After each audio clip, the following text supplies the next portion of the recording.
Hello guys, this is your physics teacher Sandeep Kumar on my beautiful YouTube channel Tricky Physics with Sandeep sir। आशा करता हूं इस pandemic में, इस महामारी में, कोरोना जैसी महामारी में आप सभी स्वस्थ होंगे। और इस महामारी के कारण फिर से हमें ऑनलाइन आना पड़ा है गाइस। तो पिछले लेक्चर के अंदर हमने 12th फिजिक्स की फर्स्ट यूनिट स्टार्ट की थी गाइस, इलेक्ट्रोस्टैटिक्स, जिसमें हमने कूलम्ब्स लॉ तक कर लिया था। और कूलम्ब्स लॉ के ऊपर आज हम न्यूमेरिकल कुछ प्रॉब्लम लेंगे और उसके साथ में ही कूलम्ब्स लॉ को ही कंपेयर करेंगे किसके साथ, लॉ ऑफ ग्रेविटेशन के साथ। किसके साथ कंपेयर करेंगे, इनके बीच में कुछ सिमिलैरिटीज है गाइस, कुछ डिफरेंसेस हैं। कुछ सिमिलैरिटीज हैं तो गाइस कुछ डिफरेंसेस भी हैं। और लास्ट में जो इस लेक्चर के आज हम करने वाले हैं वो करेंगे लिमिटेशंस ऑफ कूलम्ब्स लॉ के। कूलम्ब्स लॉ की कुछ लिमिटेशन भी हैं, उसके बारे में भी हम स्टडी करने वाले हैं। तो सबसे पहले हमारे पास एक न्यूमेरिकल प्रॉब्लम जो बोर्ड के ऊपर गिवन है, calculate force between two small charge spheres. हमें क्या बताना है, फोर्स बताना है गाइस। क्या बताना है, फोर्स किसके बीच में, दो चार्ज स्फीयर्स के बीच में। ठीक है, तो हमारे पास चार्ज स्फीयर्स हैं दो, Q1 एंड Q2। ठीक है, और इनके ऊपर चार्जेस कितना है, पहले के ऊपर चार्ज कितना है, Q1 की वैल्यू कितनी है, 2 × 10⁻⁻7 कूलम। और Q2 के ऊपर कितना चार्ज है, 3 × 10⁻⁻7 कूलम। और दोनों गाइस रखे हुए हैं एक दूसरे से 30 सेंटीमीटर की दूरी पे। दोनों रखे हुए हैं एक दूसरे से 30 सेंटीमीटर की दूरी पे। और मैंने आपको फिजिक्स के अंदर बताया गाइस, जो भी आप न्यूमेरिकल सॉल्व करते हैं सबसे पहले लेके आते हैं एसआई सिस्टम में। टर्म्स को किस में लेके आते हैं, एसआई सिस्टम में। क्योंकि 11th फिजिक्स में आपने पढ़ा है कि क्यों हमें एसआई सिस्टम की रिक्वायरमेंट हुई, तो ऐसे ही थोड़ा ही गाइस। तो इसको एसआई सिस्टम में कन्वर्ट करेंगे तो Q1 और Q2 तो ऑलरेडी कूलम में गिवन है और आप जानते हैं coulomb is the SI unit of charge. तो इसके अंदर तो हमें कोई चेंज करने की रिक्वायरमेंट गाइस नहीं है।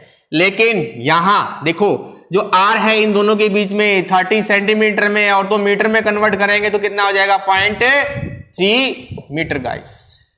तो हमसे फोर्स पूछा गया है, तो फोर्स क्या होता है, F = K Q1 Q2 / R²। ये पिछले लेक्चर के अंदर जो है हम डिराइव करवा चुके हैं। K क्या है, K is the dielectric constant, K is the dielectric constant और डिपेंड करता है मीडियम पे। और एयर बोल दिया है तो एयर के लिए K की वैल्यू 9 × 10⁻9 लेनी है।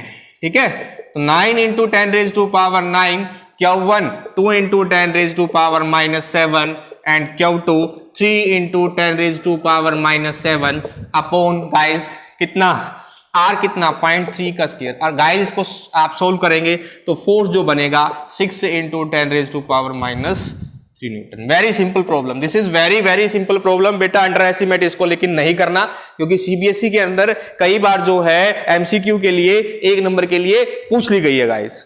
ठीक है,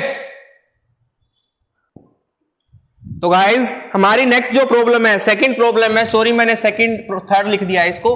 तो सेकंड प्रॉब्लम में हमें क्या दिया गया है, इलेक्ट्रोस्टैटिक फोर्स बताना है। फोर्स दिया गया है, फोर्स बताना नहीं है। Electrostatic force on A small sphere of charge 0.4 microcoulomb.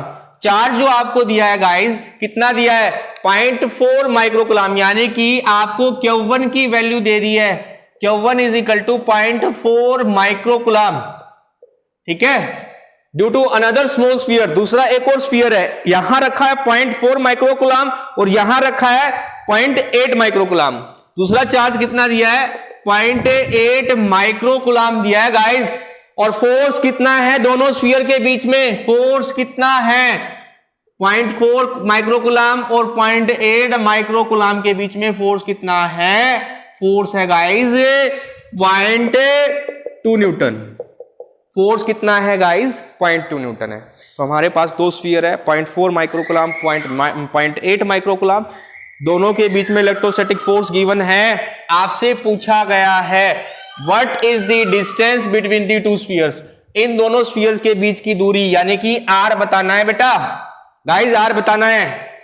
तो इलेक्ट्रोस्टैटिक फोर्स से आप क्या जानते हैं, F = K Q1 Q2 / R²। तो R² की वैल्यू कितनी आ जाएगी, R² = K Q1 Q2 / F. लेकिन उससे पहले मैंने पिछले न्यूमेरिकल के अंदर भी डिस्कस किया था कि एसआई सिस्टम के अंदर कन्वर्ट कर लेंगे, यूनिट क्या कर लेंगे गाइस, एसआई सिस्टम के अंदर कन्वर्ट कर लेंगे। ठीक है, तो 4.4 माइक्रोकुलाम है, और you know very well that 1 microcoulomb is equal to 10⁻⁻⁻6 coulomb. तो 0.4 इंटू 10⁻⁻⁻6 कुलाम, ये कितना हो जाएगा 0.8 इंटू 10⁻⁻6 कुलाम। और फोर्स कैसा होगा, दोनों के दोनों चार्ज पॉजिटिव है, पॉजिटिव पोलैरिटी के हैं गाइस, तो फोर्स कैसा होगा, रिपल्सिव होगा। ये मैंने आपको प्रॉपर्टीज के अंदर बताया था। तो आर स्क्वायर के अंदर पुट करना, वैल्यूज क्या क्या आएंगी, के की वैल्यू एयर दिया है, डाइलेक्ट्रिक कांस्टेंट की वैल्यू पिछले न्यूमेरिकल के अंदर भी हमने यूज की थी गाइस, वो कितनी थी 9 इंटू 10⁻⁹। Q1 कितना है guys 0.4 into 10⁻⁻6, Q2 0.8 into 10⁻⁻6 upon कितना, फोर्स कितना है 0.2, फोर्स कितना है गाइस 0.2, फोर्स कितना है 0.2 न्यूटन। तो ये आपके पास आर स्क्वायर की वैल्यू आएगी, ये सोल्व करेंगे तो 144 इंटू 10⁻⁻⁻ कितना 4 मीटर, और इसका स्क्वायर रूट करेंगे तो लेंगे तो आ जाएगा 12 इंटू 10⁻⁻2 मीटर, इतने मीटर आएगा गाइस। तो दो चार्जेस के बीच में दूरी कितनी होगी, इतनी होगी, कितनी होगी, इतनी होगी। Clear guys. तो गाइस नेक्स्ट प्रॉब्लम नंबर 3 हमारी जो है, प्रॉब्लम नंबर 3 जो है कूलम्ब्स लॉ पे, इलेक्ट्रोस्टैटिक फोर्स ऑफ रिपल्सन।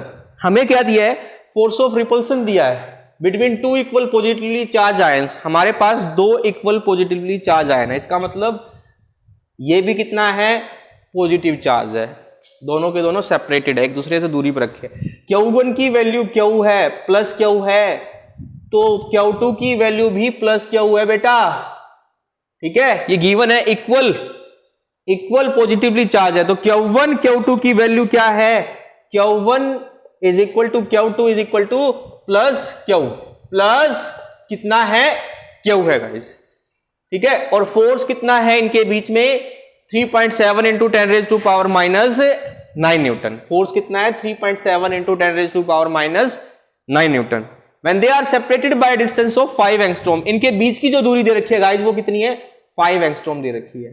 ठीक है, तो आपको बताने हैं how many electrons are missing from each other, दोनों के अंदर से कितने इलेक्ट्रॉन मिस होंगे। तो चार्ज 1 यहां रखा है, चार्ज 2 यहां रखा है, दोनों के बीच में दूरी 5 एंगस्ट्रॉम है, फोर्स कितना लग रहा है 3.7 इंटू 10⁻⁹9 न्यूटन। ठीक है, तो सिचुएशन ये है गाइस, सिचुएशन ये है।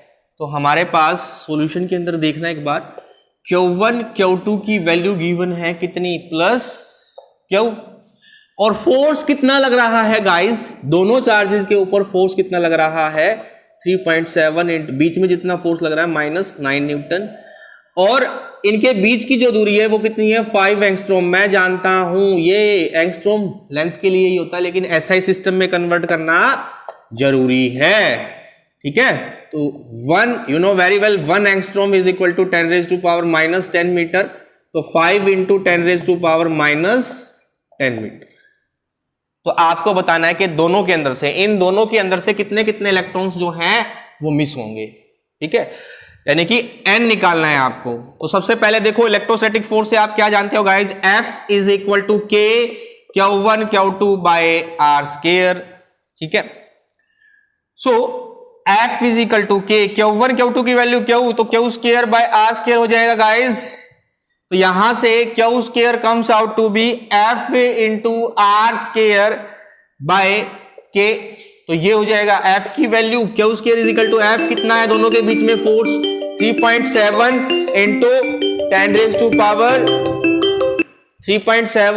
Into 10⁻⁻9 Newton. तो 3.7 इंटू 10⁻⁻9 इंटू R की वैल्यू कितनी है, R की वैल्यू कितनी है 5 इंटू 10⁻⁻10 अपॉन K 9 इंटू 10⁻⁹9।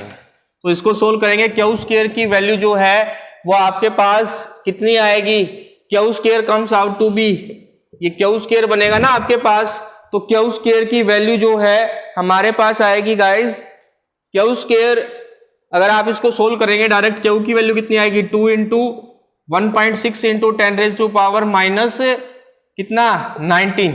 अब देखना क्वांटाइजेशन ऑफ चार्ज से इसको कंपेयर करना, Q is equal to N E, ठीक है। तो देखना एक बार यहां से ये क्या है, ई तो है गाइज, तो क्यू इज इक्वल टू देखो एन इंटू ई से कंपेयर करेंगे तो एन कितना आ जाएगा 2। तो देखना नंबर ऑफ इलेक्ट्रॉन कितने मिस होंगे दोनों में से 2, नंबर ऑफ इलेक्ट्रॉन कितने मिस होंगे गाइज, दोनों में से 2 इलेक्ट्रॉन से मिस होंगे, ठीक है। उसके बाद गाइज हम क्या करने वाले हैं, जो हमारा कूलम्ब्स लॉ है और हमारा ग्रेविटेशन लॉ है, दोनों के बीच में जो सिमिलैरिटीज है और जो डिफरेंसेस है उनको डिस्कस करने वाले हैं। सबसे पहले हम सिमिलैरिटीज वाला पॉइंट ले लेते हैं बेटा गाइज, हम सिमिलैरिटीज वाला पॉइंट ले लेते हैं। सिमिलैरिटीज में क्या क्या है, दोनों के दोनों क्या करते हैं, फॉलो करते हैं, both follows inverse square law करते हैं गाइज या नहीं करते हैं। जो फोर्स है वो इनवर्सली प्रोपोर्शनल टू है आर, यानी कि distance between the two charges in case of electrostatic force and distance between the to masses in case of gravitation force, ठीक है। तो अगर मासेस के केस में, ग्रेविटेशन वाले केस में आर की वैल्यू बढ़ती है तो फोर्स क्या होता है, कम होता है। मासेस के बीच में दूरी बढ़ती है तो फोर्स ऑलरेडी ऑब्वियस सी बात है कम होगा, दूरी कम होती है तो फोर्स ज्यादा होगा। यही जो है वो चार्जेस के केस में भी होगा, अगर दूरी बढ़ती है तो फोर्स कम, अगर दूरी कम होती है तो फोर्स ज्यादा। सेकंड जो पॉइंट है वो पॉइंट ये है, ठीक है, both act along line joining the centres,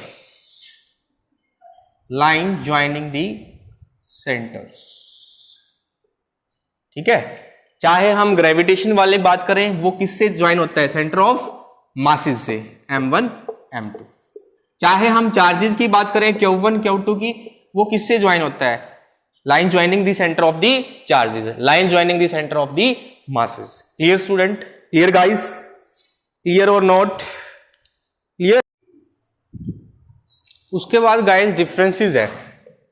differences में सबसे पहले तो डिफरेंस क्या है, इलेक्ट्रोस्टैटिक फोर्स जो है वो अट्रैक्टिव भी हो सकते हैं, attractive as well as repulsive, ठीक है, ये आप जानते हैं। लेकिन ग्रेविटेशनल फोर्स जो मासेस के बीच में लगने वाला है वो ऑलवेज हमेशा कैसे रहने वाला है गाइज, अट्रैक्टिव रहने वाला है। कैसे रहने वाला है, अट्रैक्टिव रहने वाला है। तो गाइज इलेक्ट्रोस्टैटिक फोर्स आपका अट्रैक्टिव रिपल्सिव दोनों तरह से हो सकता है, लेकिन ग्रेविटेशनल फोर्स हमेशा अट्रैक्टिव होता है। एक आपका डाइलेक्ट्रिक कांस्टेंट जो होता है वो एक यूनिवर्सल कांस्टेंट नहीं होता है, जो डिपेंड करता है किस पे, मीडियम पे, ठीक है। के डिपेंड्स अपॉन मीडियम, ठीक है। तो मीडियम दर मीडियम इसकी वैल्यू क्या होती रहती है, चेंज होती रहती है, जो आपका किस में होता है, इलेक्ट्रोस्टैटिक फोर्स में, ठीक है, इलेक्ट्रोस्टैटिक फोर्स के अंदर। लेकिन आपका कैपिटल जी ग्रेविटेशनल कांस्टेंट, ये एक यूनिवर्सल कांस्टेंट होता है गाइस, इसकी वैल्यू भी फिक्स होती है, ठीक है, ये एक यूनिवर्सल कांस्टेंट होता है, ये मीडियम पे डिपेंड नहीं करता है, नॉट डिपेंड अपॉन मीडियम, ठीक है। ये डिफरेंसेस और सिमिलैरिटीज थी कूलम्ब्स लॉ की और ग्रेविटेशन लॉ की गाइस। उसके बाद गाइस लिमिटेशंस हैं किसकी, कूलम्ब्स लॉ की। पहली लिमिटेशन तो गाइस क्या है, ठीक है, it is valid only for point charges, ठीक है, पॉइंट चार्जेस के ऊपर वैलिड है, ठीक है, छोटे चार्जेस के ऊपर वैलिड है। Not valid for extended charges, बड़े चार्जेस के लिए वैलिड नहीं है, केवल और केवल पॉइंट चार्ज के लिए वैलिड है, एक्सटेंडेड चार्जेस के लिए वैलिड नहीं है। दूसरी बात क्या है, वैलिड ऑन चार्जेस ओनली, जो वैलिड है किस पे, एट रेस्ट, केवल किस पे है, जब चार्जेस रेस्ट में होंगे, ठीक है। तो मैंने आपको दो बातें बताई हैं, केवल लिमिटेशन में क्या है, केवल गाइस ये दो जो चार्जेस हैं आपके केवल 2 पॉइंट चार्जेस के ऊपर वैलिड है, ठीक है, एक्सटेंडेड चार्जेस यानी कि बड़े चार्जेस के ऊपर वैलिड नहीं है। और जो कूलम्ब्स लॉ स्टडी करता है, जो वैलिड है, वो चार्जेस जब रेस्ट पे हैं तभी जो है फॉलो करता है। ठीक है, ये इसकी क्या है, लिमिटेशंस हैं। तो ज्यादा से ज्यादा संख्या में वीडियो को देखें, लाइक करें और चैनल को जो है गाइज वो सब्सक्राइब करें। चैनल आपको पता है tricky physics with Sandeep sir, ताकि फ्यूचर में हम आपके लिए अच्छी से अच्छी वीडियोस डालते रहे और कोरोना जैसी महामारी से बेटा बचे रहें, सभी अपने घरों में रहे। ठीक है, कोई भी बाहर ना निकले। ठीक है, थैंक यू गाइज।